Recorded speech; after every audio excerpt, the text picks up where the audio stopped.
The San Bushmen represent a 100,000-year-old culture that we should consider one of the world's treasures. And while progress is necessary, it cannot be that the only way to achieve progress is to remove the San from their ancestral lands and drive their traditions away.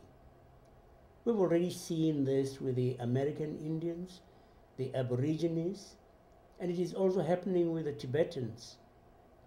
When a culture is destroyed in the name of progress, it is not progress. It is a loss for our world. Hundreds of thousands of years of wisdom, knowledge of nature, medicines, and ways of living together go with them.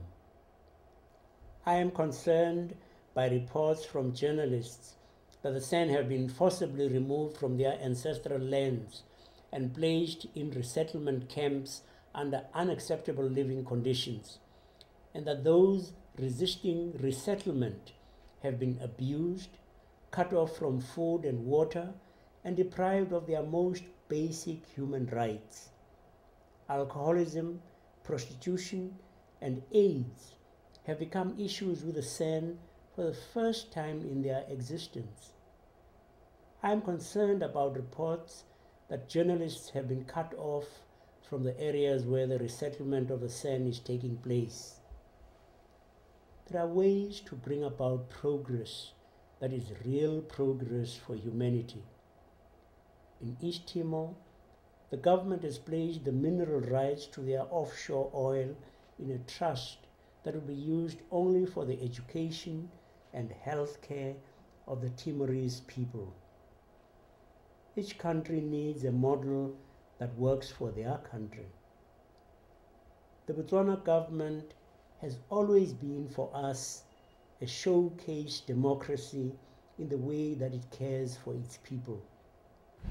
I appeal to them and the world to find new ways to help solve these issues in a manner that respects the lovely spiritual culture of the San Bushmen and that truly cares for all of the people of Africa, especially its oldest inhabitants.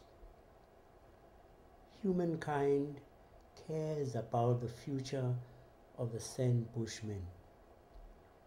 The Botswana government has always shown that it cares for its people, and we pray that this may continue to be the case. We urge the Botswana government to find new ways to achieve progress, a model for Africa and the rest of the world.